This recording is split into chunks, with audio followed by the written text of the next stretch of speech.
Welcome to the Idaho Business Podcast, the only Idaho podcast focused on providing profits for Idaho people. If you love our state and love small business, you are in the right place. We interview local legends, learn business, and have way too much fun doing it. You're listening to the Idaho Business Podcast with your friend, host, and all-around great guy and owner of New Clean Commercial Cleaning, Spencer Ward.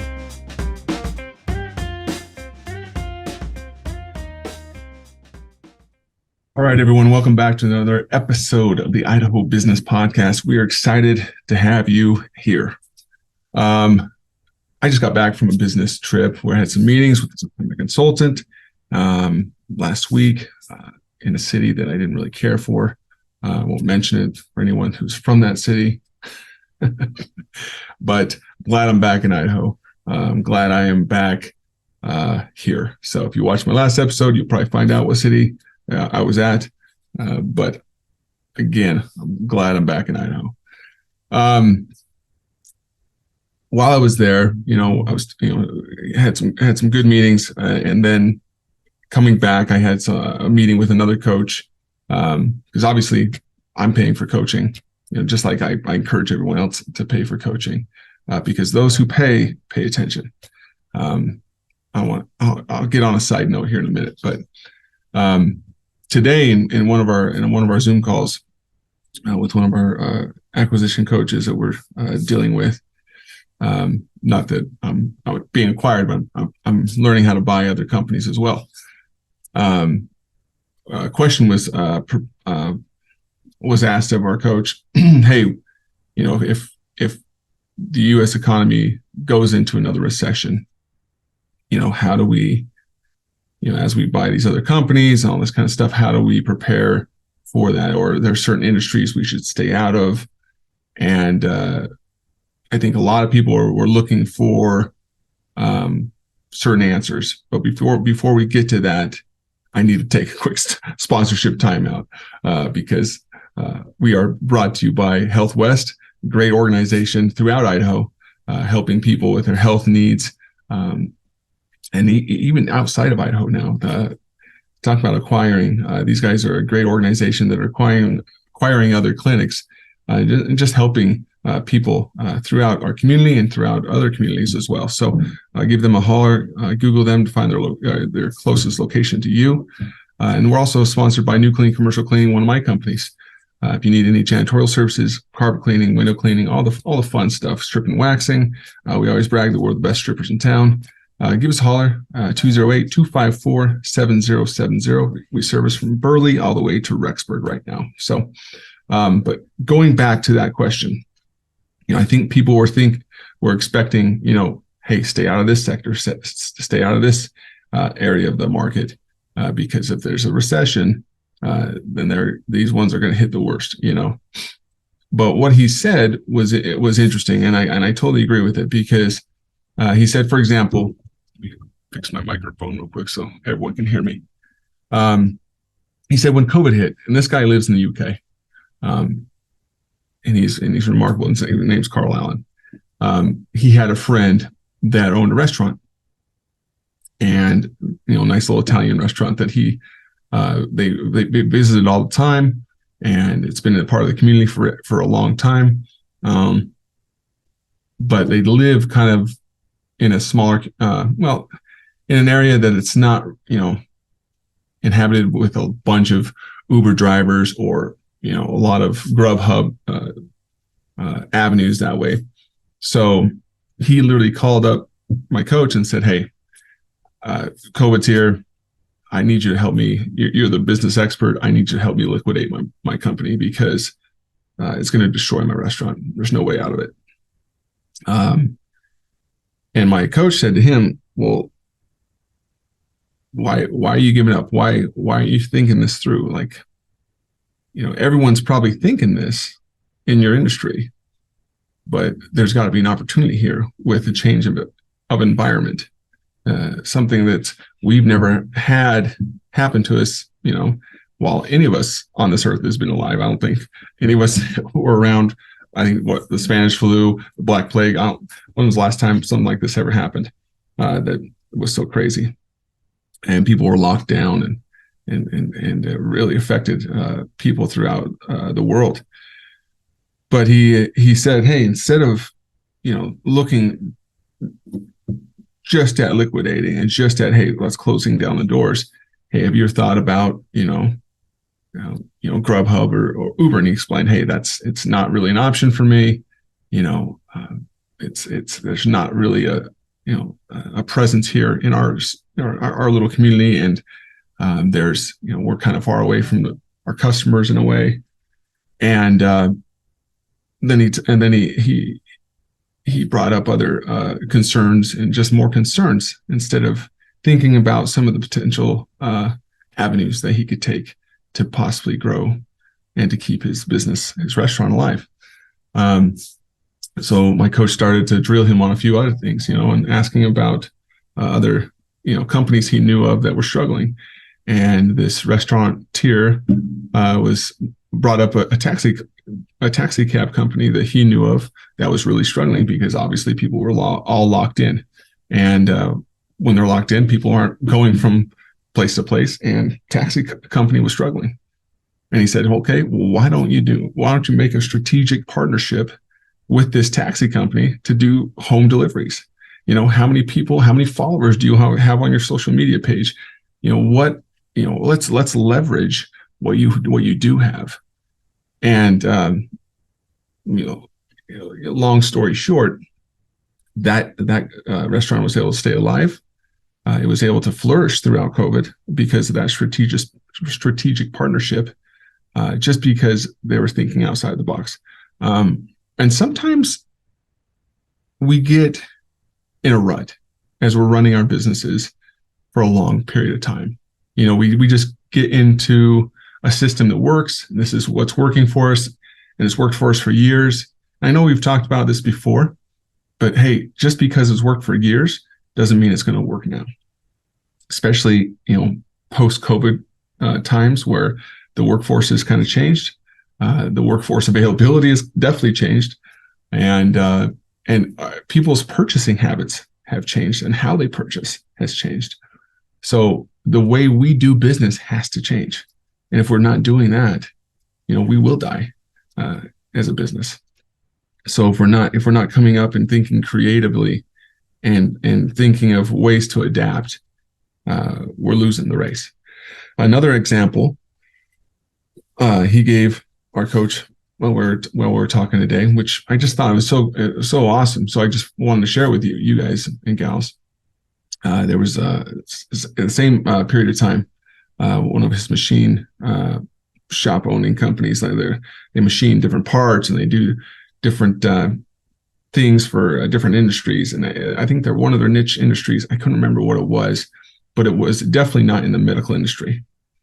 But when COVID happened, the industry that they were servicing and making parts for, machining parts for, completely like, hey, we're kind of closing up, or the little that we're doing, we're going to go back to the drawing board, and we're going to review all the different pricing that you're giving us, and we're going to buckle things down even more. And the same company came to Carl and said, hey, what do we do? And Carl said, well, what are things what are machines, or what are definitely going to be in demand during this COVID era? What's going to be in demand? And they kind of said, well, ventilators. We're going to be going through a ton of ventilators because of this of whatever happens with COVID. I'm not a medical provider, but obviously we know they built a lot of ventilators. So this machine shop in the UK, I believe, started. They called the government, and they called and said, hey, we'd love to start building these parts to start helping you, to build these ventilators. And I think within 90 days, they had contracts with the government. Maybe I can't remember if it was in the UK or US, but it doesn't really matter. All it matters is they had good contracts with the government. And they had contracts with major medical companies at that point too. And they Forex their business. Not just Forex their business from, hey, we're struggling with, during COVID. They Forex their business from where they were. Just, hey, this is COVID was hitting. We're still doing okay. We Forex from there. And then when COVID went away and all industries kind of came back online, the industry that they were making parts for came back to them and said, hey, we need you to just fire things back up for us. We need you to start cranking out those parts again for us. And they said, you know what? Actually, we're not in that industry anymore. We're actually in this industry. So you're going to have to find another parts distributor or whatever you call it for what you need. So that is a perfect example of how to embrace and adapt change when things happen. So whatever happens in our political or business environment or economic environment going forward in the future, guys and gals, just know there's always different opportunities to be had when stuff changes. The first thing we always think of, and I know that, is when COVID came and hit us, we all think gloom and doom at first, because obviously it's the first thing we've never had to deal with something like this in our lives. But you saw some companies do well, some companies not do well, but it really depends on who's adapting, who's changing with the times, and who's really taking advantage of how things are changing with what's going on in the world. So as we are looking for the best exercises to adapt and overcome change, obviously look at the positives. Embrace the change. Prepare yourself for upcoming change. Change your mindset with a new perspective. And that's huge, people. If you constantly are thinking, there's no way I can do this. There's no way anyone that even owns any company like mine can do this or will be successful. Great. You won't if you have that mindset. Remember what we always talk about. You are the author of your story. And if you're gonna write your story that way, it's gonna be written that way. So set new goals for yourself. Because if the people that had their New Year's goals written out for themselves, and once COVID hit, I think it hit in Idaho really hard for us, I believe mid-February-ish. I could be wrong. At that point, if something like this happened again, but at February, we should have said, okay, we got to rewrite some of our goals now.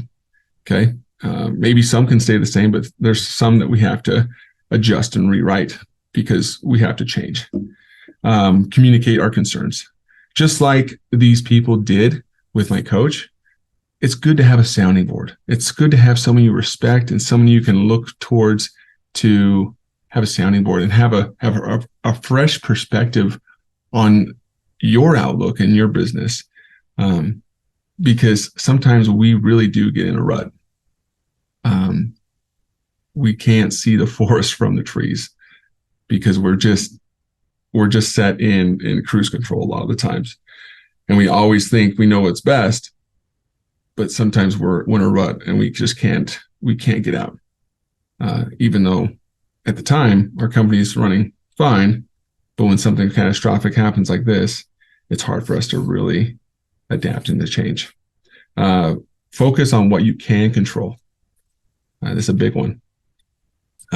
Not only for what we're talking about now, but even when just generally, bad things happen or just things that happen throughout your day, they're just, not fun to deal with. You got to think for yourself, okay, have I done everything I can to make this better? Okay. If I have, I got to stop worrying about it. There's nothing else I can do. But if I haven't, okay, what else can I do? What else can I do to make this better? And then obviously if it's not going to matter, 5 hours from now or 5 days from now or 5 months from now, don't spend too much time worrying about it. So I know it's easier to say than to do because I've been there. I've been on the other side of that, and I've worried and I've worried. I'm worried. But I promise you now, I've gotten better. My mindset has gotten better. I'm definitely a lot more positive than I was. I used to be very gloom and doom, and I feel like we are very polarizing to ourselves. Sometimes we're our own worst enemy, and it really does prohibit our personal growth and our business's growth by the way we think. If we think in the ways of I can't, or that's not going to happen, all right, well, you're not going to see your revenue grow, the way you should be growing it. You're not going to see your net profits raise up like they should be raising up. You're not going to see your work force, coming up to the core values that you want them to come up to, if you constantly are thinking the negatives. So bring your mindset up. That's huge. And if you need help with mindset, man, there's mindset coaches out there. There's plenty of bad ones. I'll tell you right now. If you need a list of some good ones, I'll let you know. I can give you some good ones, but they are helpful. And then obviously, you can always write down the worst case scenario, and some of them will make you laugh. One of my mindset coaches, when I was going through some really tough stuff last year, had me write down what's the worst that could happen? And I was verbalizing them to him, and he's like, do you see how silly you sound? How unrealistic this actually is that you're saying. And it was. So it was good for me to say that or to write it down, because some, can be real, and you can realize, okay, this is what I can have out to conquer, or these other ones, they're not real worries. So hopefully, these are things that you're going to help in keeping your minds as you're going forward. And no matter what happens in our environment, going forward in our, economically, politically, because things get crazy out there, guys. I love this country, but my heck, things are getting crazy. And I still have faith in, again, the Constitution in our country. But do what you can to adapt and to change. So, like I always say, as we close this thing down, be happy, be grateful, and look for opportunities to serve others. Until next time, have a great day. Go out there, have a positive mindset, and adios. See ya. Congratulations on spending a couple of minutes getting a little bit smarter, having some fun, and supporting the Idaho business community. If you're feeling the love, make sure to subscribe, rate, and review on iTunes, Stitcher, or wherever you are.